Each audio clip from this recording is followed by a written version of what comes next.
What's up, guys? I'm Gabby Wilson for MTV News, and I'm here with Kyle ahead of Hey. his huge VMA performance. Yes. How do you feel about that? I feel pretty insane, I'm not going to lie.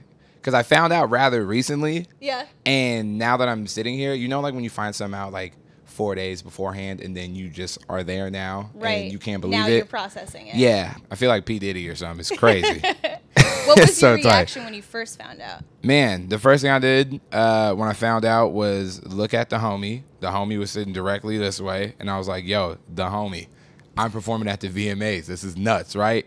And the homie looked at me and was like, yeah, bro, that's nuts. Damn, I can't believe it. And I was like, wow, that's crazy. But yeah, I was shocked. I was shocked to say the least. I mean, everything that's happened this year feels like such a like crazy blessing. Like, Sure. it just happens out of nowhere. And Right. like, wow, now you're performing on the VMAs. Remember that Right. thing you used to watch as a kid and obsess over? You know, remember that thing where Nelly would come out and, you know what I mean? That's what it feels like. So it's really cool. Do you have iconic VMA moments, like what a favorite VMA moment?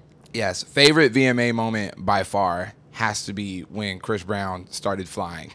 Remember the VMAs where Chris Brown Yeah. just took off and started flying? You remember that? Yeah, I do. Where he was like, yeah, sure, I know I dance all crazy, I can sing all awesome, but look at this. Did you also know I could fly? Exactly. I was like, what? Because that's always I used to do like musical theater stuff, and one of my dreams has always been to like be doing a show and then mid-show just like take off flying. You know what I mean? And when he really did that for real, I was like, wow, dreams really do come true. Can we you know? expect some of that influence in For this sure. performance? I don't know if we got the budget to fly, but you know, I'll be flying high, you know, spiritually. Right. Your energy will take My you up energy there. will be high, but not The not actual flying. flight, that will have to wait until That'll the have next to wait one. until the next one. Until you know we're 10 years down the line, and you're like Pink and you're getting the Right. you know what I'm saying, you're getting always the doing the Vanguard aerial Award, and then you can really fly. For sure. So on top of performing, iSpy is nominated for a VMA for Best Visual Effects. How do you feel about that? Oh my God, incredible. Okay, because iSpy is taking this dub. Yes, the Humble video is amazing.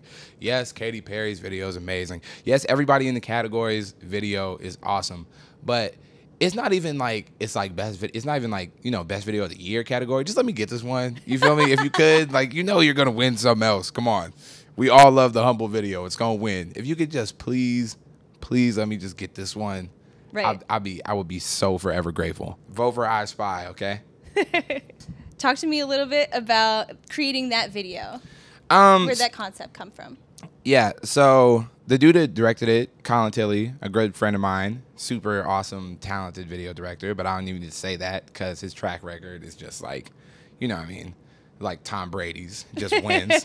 I told him basically, like, I just want to make sure that the video is even funner than the song, because the song is like super That's a fun. hard thing I to know, match, right? yeah. Because that song is like, it's like so damn like lighthearted. And then he came up with the concept and really sold it to me. Like, okay, you're fun, everything's fun, right? But how do you get even funner? He's like, so imagine, like, what's your perfect idea day? And I'm like, okay, like, on the beach. He's like, all right, for sure. Now, what makes that even better? What's even more fun? I'm like, I don't know. I'm on the beach and I'm like surrounded by, babes. And he's like, okay, cool. But what's even better than that? And I'm like, damn, I don't know. Maybe one of the babes is a mermaid. He's like, all right, for sure. Now, what's even better than that? I don't know. Maybe Lil Yachty's my best friend. All right, for sure. Now, what's even funner than that? And I was like, I don't know. You guys are babies. And I was like, wow. That damn. was his big reveal. The whole thing was his idea, but he kind of revealed it that way. And then at the end, it's like, now you wrap all that up and you're 10 years old. And I was like, damn, you cannot get funner than that. Like, you can't. And so, yeah, that is hands down the funnest video I've ever shot. Yeah. And like, how did you guys shoot that? so there was me and there was Yachty, right? And then there was little me and there was little boat. So there's a little boat and little boat. You know what I mean? And then Kyle with a big head and smaller Kyle with a smaller big head. Right. And they would come in and they would do the shots first. They would dance, and me and Yachty would sit there and hype him up. And Yachty's kid knew how to dance so good. I was like, damn. So I was trying to teach my kid like some moves and stuff, and he was like, he was getting. I would say my kid had his like own personality more. Lil Boat just was like Lil Boat, but my kid was like his own personal thing. So I still feel like me and him won the dance battle. But we'll be on the side like teaching them to dance, and then we would go in and do the scene, and they would just take our head and put it on their body. So it's like all we could do really was this. When it comes to the performance, the little kids held that down. So shouts out to y'all. That's cool that you were able to be on set and like coaching them through that though. Yeah, right? Nah, that was sick. I mean, I felt like a coach of some sort. I felt like not a basketball coach, not even really a dance coach.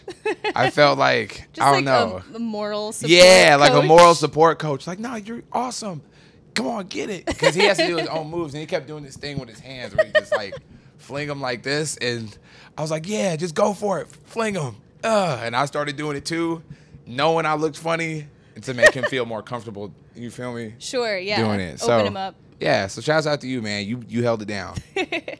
Well, you dropped a new video for Nothing to Lose recently. Yes, I did. Talk to me a little bit about that concept and why you wanted to go in that direction for this song versus the kind of like zanier, more absurd iSpy thing. I feel like Nothing to Lose, shooting that video specifically, like just being there that day, it felt like a celebration, right? Like, and Nothing to Lose feels like a celebration. Even though I'm like, came up with that concept way before iSpy ever like took off. Just we've been going nonstop this whole year, so like releasing that song and shooting that video that day felt like we were celebrating all the wins we had. We haven't had a chance to stop and be like, damn, I can't believe like we're on now. And shooting that video, that's what I wanted it to be. I was like, I want to have my friends on top of a moving car with me while we blow stuff up and just, you know what I mean, celebrate. And it comes like in the third act of the video too. That like explosion. Oh yeah, no, and we really blew a car up too. Really, that is not fake. That's not visual effects. That is pyrotechnics, people. Wow. And yeah, that was cool too. The director, all of his like influences are a lot of my like favorite stuff, like Spike Lee movies where you're just sitting on the dolly and you don't know if they're walking or not. You know, Summertime video, Fresh Prince and Jazzy Jeff was like a big influence. A lot of kind of like that 90s, just like fun vibe was an influence for that video. And I didn't even really think too much about, you know, the backstory to it. I just showed up and like had fun. And it turned out perfect. So shouts out to the Nothing to Lose video too. Tomas, you're a genius. How important was it to shoot that on like the streets of LA? Super important. You know, it's funny. People don't get to see like every side of LA. Since LA is such like a staple city, it's like, you know, two things. You know Hollywood and you know like Compton. You know what I'm saying? You know, like NWA or something, and then like Hollywood, and there's like other neighborhoods that have been like, you know, there's other neighborhoods that have had like the same families living there for like, you know what I mean, close to like 80 some years or longer. You know what I mean? Like there's so much culture if you just drive around LA. And I wanted to go find like one of them untapped neighborhoods, you know, and like all those people that were in that video lived there. Really? Like the dude walking through with the bowler hat that looks like he's out of a movie. He's not. He's just from that street and was just walking by. Did they know that they were going to be in a music video that day? Yeah. Okay. No, they loved it. They was out there dancing and shit. I was like, yeah. The little kids loved it, all that. They're such nice people down there. Like, the communities down there are like, I just hate how sometimes I feel like TV or media will just give you a certain thought about an entire city when it's not even necessarily like that. And that's why I want it to be a sunny, fun LA neighborhood with people enjoying themselves, walking around, dancing, just doing a normal person thing. And not something that people, you know, expect to see out of the hood in LA. You know what I'm saying? Like, because it's not always like that. Sometimes it's just somebody with a bowling hat enjoying his day, taking a walk. You feel me? So, yeah. Definitely. It's important to show the balance of all of that. And I think that you're right.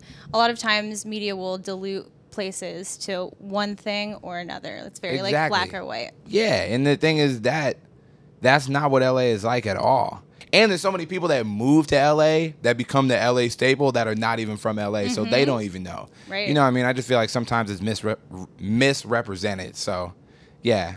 Shouts out to the people on that street because you guys are awesome. So, you mentioned a little bit about the 90s, like Fresh Prince, Jazzy Jeff influence for this video. But I feel like it carries over to a lot of things that you do. Would you say that that's true? Like, yeah. Oh, nah. What? Yeah. Will Smith is by far the coolest person ever. Period. Yeah. Like, facts. Do you pull like from just try him? to think of somebody cooler. No, I And can't. He's like the I gave you biggest some movie time. star. No, you really No, can't. just kidding. Yeah, nah, he's the Fresh Prince and Jazzy Jeff, all of like kind of that 80s hip hop and 90s hip hop too, but like especially like 80s stuff, like it was so bright and fun and like carefree that when I was like first finding out about music for myself, you know, like when you're 12, you basically listen to what your parents make you listen to, but then you start hitting 13, 14 and you become your own person. Like when I was doing that, I started listening to, I just gravitated towards all that stuff because it was so non-judgmental and just like fun and just accepting and hype and cool as hell. Like cool. Like that's what I'm saying. I feel like those were all the coolest rappers. And I'll say the Fresh Prince and Jazzy Jeff, like Kid and Play, like, you know, those people, I feel like they totally, Big Daddy Kane for sure, I feel like they totally like shaped me as like a person. Definitely. Even less of just as a rapper, but like as a person. And as a performer. And I saw you definitely at as a South by, performer. And I was like, oh, Kid and Play. Like, this is like I'm watching House Party. Yeah, you know? exactly. And like New Edition, like all that stuff. Like back then when it was still about like, I don't know, when it was more about being a performer and less about being like this, I don't know, this other thing that people want you to be. It was more just about being like, I have talent and I'm going to sit up here and dance and sing. Right. You and gonna there's like a it. joy to it too. Yeah, it's like a joy. And I think sometimes like, you know, we lose that a little bit. And I think I really want to see like all musicians and all artists like performing for real. You know, like if this was the 60s and you just wasn't trying to dance, right? You know what I'm saying? James Brown would look at you so crazy, like, oh, so you're gonna do a show and you're not gonna dance? Yeah. So that's what we're doing now. You know what I mean? Like, you got to do that. So Doubt It was recently featured on Insecure. Are you a fan of the show? Yes, it was. I am. My girlfriend makes me watch it all the time. Not makes me watch it. Like, I enjoy watching it. I think it's funny as hell. But that's like sometimes I want Issa to too. just make the right choice. I'll be like, oh God. No, Lawrence was such a good guy. But then I'll be thinking about Lawrence too. Like, you dummy. Like, come on. Of course she's gonna leave you. Like, right. I don't know. I get caught up in that show a lot. No, I think everyone that watches it does. Yeah. There's so much drama to unpack. There is. There's so much drama. You know what I love about that show? It's good that, you know, the main character doesn't always make the right choice, you know? Because it keeps you on edge. Like, oh, nah, don't get back with him. Nah. He don't even make any money off his beats. Oh, right. God. But in a way, it's kind of satisfying, too, right? Because it's not like this cookie cutter. It's not cookie cutter. Like, she's going to go with the person, you know what I mean, with the beats. And right. Like, I don't know. Hey, just saying, if you about to go date somebody just trying to sell some beats, like, on the random, like, I don't know. You know. But that's your choice. You live your life. At one point, I was a rapper just trying to sell a rap song. And, you know, my girlfriend was still dating me. So, hey, I guess. I guess there's some truth to it. But anyway, what does it mean to be on a soundtrack for a show like that has such like a really great current soundtrack? Yeah, man, it made me feel really cool in a non-basic way.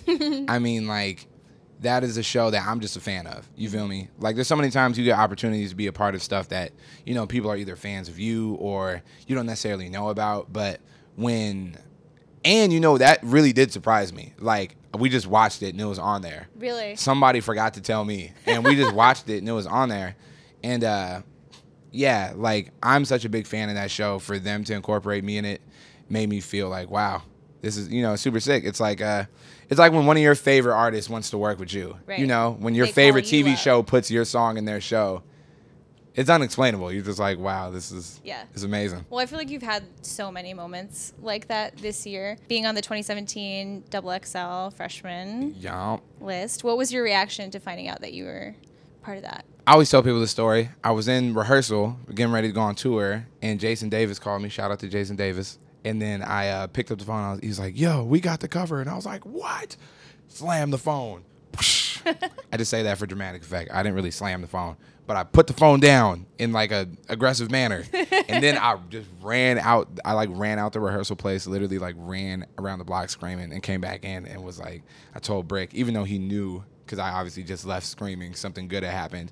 It's like, yo, you're never going to believe this. Yeah. I'm on the XXL cover. And then it was like, I don't know. It was a wild experience. Every kid that ever wants to be a rapper grows up wanting to be a part of that magazine.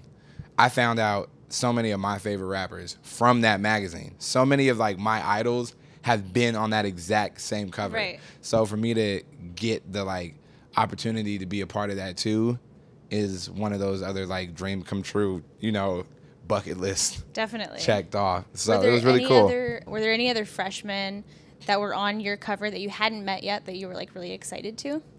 Yeah. Who? Oh, you know what? That's the first time I met Ugly God, and me and him we've always talked for like on the phone and stuff. And I have more Pokemon stuff than you, by the way. Just accept it, bro. You don't even want to come at me like that. You know I got way more Pokemon stuff than you. This is not a game. I've been nerding out for years. Just saying. My bad. But yeah, No, nah, you that's gotta always been. flex on Ugly I gotta God while flex. you're I on gotta flex a MTV. little bit. But nah, that's that's always been my friend over the phone. So meeting him in real life for the first time and him being so hella funny and like just getting to experience Ugly God in real life for the first time, like that was super cool. Like seeing him. Who else did I see? Oh, seeing X for the first time. And the thing is, like, you like from the outside looking in, you probably all scared or whatnot, but like he's hella nice. He was so nice, it like threw me off guard. I was like, damn, bro. I was like, you hella cool. He's like, man, thanks. Like he was like literally the nicest person ever. Who else did I meet? Cardi was hella chill too. Cardi was super cool in person. But like he was cool, but he was also like cool as hell. Like I get why he's so cool. You feel me? Yeah. Like he was doing his freestyle and I was looking at the camera like, damn, they need to move the camera around or something, you know what I mean? To get like some more like angles. But then I looked at the playback after.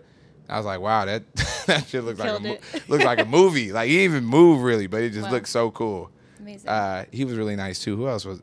I met like pretty much everybody that day, and that's the one thing about that cover. That going into it, you're hella nervous to meet all the new rappers because you think there's gonna be all these egos, but there was totally like no egos. Like everybody was super chill. Any like inklings of collabs that might come out of those meetings? I feel like you and Ugly God have similar me and Ugly God, tastes. we do. We got to make a song about something. Yeah, I don't know. I just like to be people's friends first, and then if a song ever comes, it comes. If it feels right. You know what I mean? Because I feel like with rap, every collaboration, you should be able to feel the story. You know what I mean? When Kanye and Jazzy get on a song together, you feel their friendship. You feel their relationship. You feel how long they've known each other. When Drake and Lil Wayne get on a song with each other, you feel how long they've known each other, you know? Right. Like any of the great collaborators of ever, you know what I mean? If Snoop Dogg and Dr. Dre make a song together, you think of the years they've known each other. So I try to like make songs with people that I genuinely know. And that way when we're doing it, it's like, it doesn't feel like we met 10 minutes ago and we're like, so, you know what I mean? You're already on each other's same wavelength. Yeah, so like we actually have some predetermined history there. Right. Yeah. Like that's what collaborating is about. You announced recently that you were going to take some time to work on a special project and also focus on the album. Any idea what the special project is? So the special project is, you know what? The special project is super special. It's this project I'm working on, and yeah, it's I really do want to keep it a surprise, but just know that I'm venturing into something I haven't ventured into before, and I'm excited to show y'all. Sounds like it's not music. Some new skills. Yeah, well, it sounds like you have a lot. I'm joining the as a NBA. musical That's theater. what it is. Special project. I'm about to go training. I'm about to go train on my basketball skills, and I'm joining the NBA. Me and Melo gonna ball Kyrie together. And Isaiah, but actually, no, I'm actually secretly. That's what it is. I'm involved in that trade. I'm like also. I came with Isaiah Thomas. Like I came a part of the package. Right. Because apparently LeBron really thinks I got skills or whatever. He saw like a highlight tape or something I posted and then deleted immediately. When do we have to hold this information until? You know what? Screw it. Why not? It's released to the public right now for sure. It's all good, Brian. Let them know. I'm coming to the Cavs. Sorry. No, but you are focusing on that album a little bit more too. Yeah. Any other details about that? Like a release date? You know what? Producers? I literally left the studio yesterday. Like, I can't believe I'm even making this right now. Yeah. Like where it started from and where it's ending up now, it's like very close to being done. I'll tell you that. Yeah. It's like super close to being done. As for producers, like people pretty much already know I just literally work with my friends. So if you know who any of my friends are, you know who's going to be on there. I haven't got any super producer sessions yet. Who knows? Maybe somebody go, you know, maybe I'll just do a whole collab album with Timbaland or something. I don't know. But still in the works. Still in the works, but it's coming very soon. Very soon. Has the like meteoric success of iSpy put any pressure on creating that album? Like you feel like you have to put it out sooner, or like you feel like it has to You know what? That's a good something? question because, like, not really. Okay. Because, you know, before I had iSpy, it's not like I dropped iSpy and that was my first song and it just worked. Like, I've been making music for, like, out here. I've been living in LA. I'm from Ventura, but I've been living in LA making music for, like, 5 years. And the only thing that's paid my rent is the fans I've had. Like, I've already had a fan base that's, like, held me down for hella long, just over in the corner. While, like, y'all were over here existing in, like, you know what I mean, mainstream world. Like, I was over in the corner with my fans, like, just talking about whatever it is, you know, I do. So they've held me down. So I think, like, regardless if, besides the success of iSpy, I'm not really worried about pleasing the people that just showed up. You know, I'm still making this album for my fans that have been here for years. And they're going to, I mean, I'm not going to make y'all wait any longer. I'm just saying, they're not like, they probably are, like, pissed off, like, damn, where's the album? But it's all right. You know, Since it's all had right. people It'll be waiting special. for like 4 years, and it was definitely worth it. So yeah, yo, that mess is crazy.